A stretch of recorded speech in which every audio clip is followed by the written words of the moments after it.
उर्वशी ने नृत्य करते हुए सारे वस्त्र उतारकर फेंक दिए। बहुत पुरानी कथा है। 3 ऋषि थे, उनकी बहुत ख्याति थी। लोकांतर में उनका यश पहुंच गया था।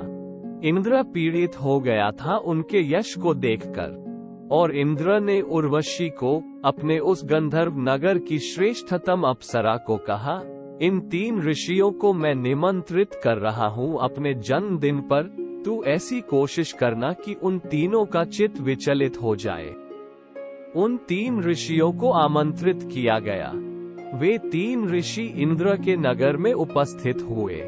सारे देवता, सारा नगर देखने आया जन्मदिन के उत्सव को।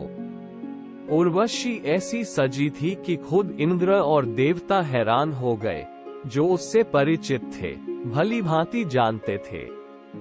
वो आज इतनी सुंदर मालूम हो रही थी जिसका कोई हिसाब नहीं। फिर नृत्य शुरू हुआ। उर्वशी ने आधी रात बीतते तक अपने नृत्य से सभी को मोहित, मंत्रमुग्ध कर लिया।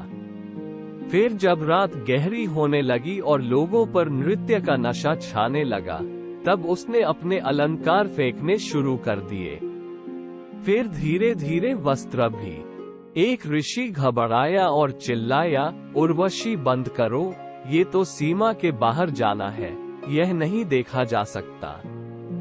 दूसरे 2 ऋषियों ने कहा, मित्र, नृत्य तो चलेगा, अगर तुम्हें ने देखना हो तो अपनी आंखें बंद कर ले सकते हो। नृत्य क्यों बंद होता है?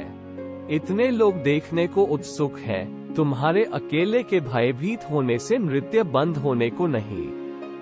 अपनी आंख बंद कर लो, तुम्हें नहीं देखना। ऋषि ने आंखें बंद कर ली। सोचा था उस ऋषि ने कि आंखें बंद कर लेने से उर्वशी दिखाई पड़नी बंद हो जाएगी। पाया कि यह गलती थी, भूल थी। आंख बंद करने से कुछ दिखाई पड़ना बंद होता है? आंख बंद करने से तो जिससे डरते हम आंख बंद करते हैं वह और प्रगाढ़ होकर भीतर उपस्थित हो जाता है। रोज हम जानते हैं, सपनों में हम उनसे मिल लेते हैं जिनको देखकर हमने आंख बंद कर ली थी। रोज हम जानते हैं जिस चीज से हम भयभीत होकर भागे थे वो सपनों में उपस्थित हो जाती है। दिन भर उपवास किया था तो रात सपने में किसी राजभोज पर आमंत्रित हो जाते हैं। ये हम सब जानते हैं। उस ऋषि की भी वही तकलीफ। आंख बंद किए और मुश्किल में पड़ गया है। नृत्य चलता रहा। फिर उर्वशी ने और भी वस्त्र फेंक दिए। केवल एक ही अधो वस्त्र उसके शरीर पर रह गया। दूसरा ऋषि घबराया और चिल्लाया कि बंद करो उर्वशी, ये तो अब अश्लीलता की हद हो गई। बंद करो, यह नृत्य नहीं देखा जा सकता। यह क्या पागलपन है?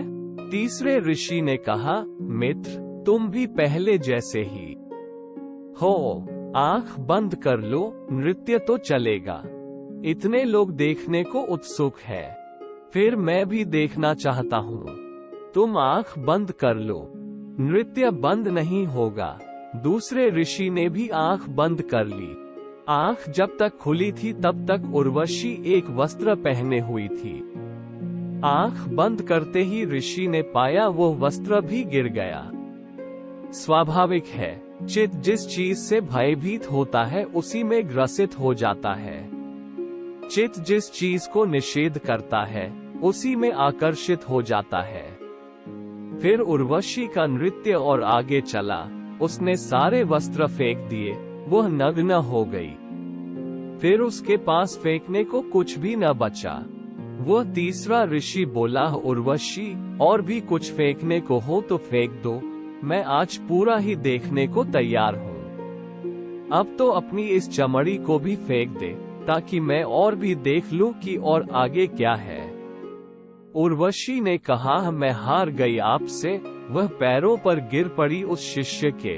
उसने कहा, अब मेरे पास फेंकने को कुछ भी नहीं है। मैं हार गई, क्योंकि आप अंत तक देखने को तैयार हो गए। 2 ऋषि हार गए, क्योंकि बीच में ही उन्होंने आंख बंद कर ली।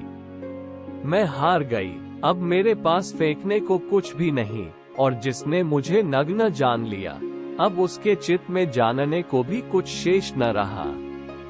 उसका चित्त मुक्त ही हो गया। चित्त का निरीक्षण करना है पूरा। मन के भीतर जो भी उर्वशियां है, मन के भीतर जो भी वृत्ति की अप्सराएं हैं, चाहे काम की, चाहे क्रोध की, चाहे लोभ की, चाहे मोह की, उन सबको पूरी नग्नता में देख लेना है। उनका एक एक वस्त्र उतार कर देख लेना है। आंख बंद करके भागना नहीं है, एस्केप नहीं है, पलायन नहीं है। जीवन की साधना, जीवन की साधना है पूरी खुली आंखों से चित्त का दर्शन। और जिस दिन कोई व्यक्ति अपने चित्त के सब वस्त्रों को उतार कर चित्त की पूरी नग्नता में, पूरी नेकेडनेस में, पूरी अगलीनेस में, चित्त की पूरी कुरूपता में पूरी आंख खोलकर देखने को राजी हो जाता है, उसी दिन चित्त की उर्वशी पैरों पर गिर पड़ती है और कह देती है, मुझे क्षमा करें, मैं हार गई हूँ। अब आगे जानने को कुछ भी नहीं है। चित्त की पूरी जानकारी, चित्त का पूरा ज्ञान चित्त से मुक्ति बन जाता है। वीडियो अच्छा लगे तो लाइक, सब्सक्राइब, शेयर करें।